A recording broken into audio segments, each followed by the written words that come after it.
Луиза Оңғарсынова, әке туралы ой.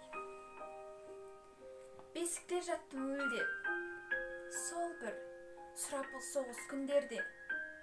Қан кешіп біздің әкелер сонау, батыста жырақ жүргенде.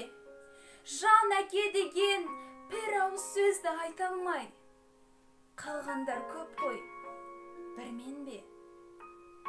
20-да қыздар жай қалған гүлдей, көз тартып бейне жанасың. Сол 20 жаста құшақтап мені қалыпты жалғыз анашым. Тұңғышым деген мына мен шіркін, кенжесі де боп қалыппын, жасалмай жүрек жарасын. Үмітпен әркез алданушы едім, келер деп менің папамды. Балалық жүрек сезбеді оның, кеткен мәңгі сапарға. Өсірді мені, сол ана гүлдей мәпелеп. Ер жеттім, тұрдым қатарда. Бақытты балғын сәбилер бүгін жетелеп жүрсе әкесін. Қызыға қарап, күрсіне қарап, жанынан үнсіз өтесің.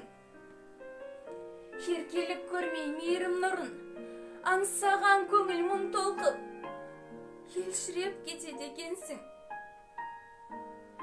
Оралмай кетті әкелер сонау бір ұзақ сапардан.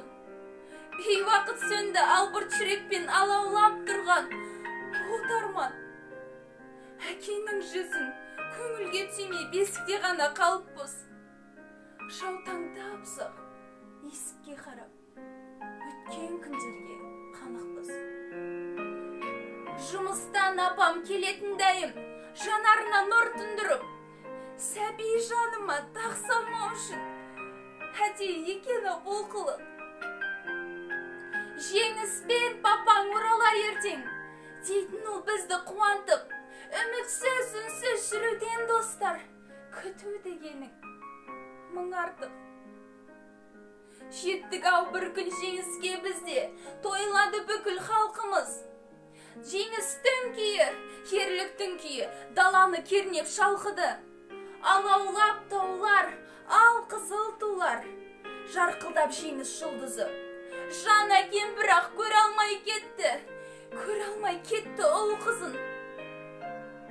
Біз жүрміз бүгін, шым-шытыр жолын, қуалап үлкен өмірдің. Аялы сол бір алақанданса, солады кейде көңіл күн. Алаңдардағы алаулы туды көрген сәттерде тоқталам. Әкемнің сірә мен үшін төккен қан емес пе екен деп қалам.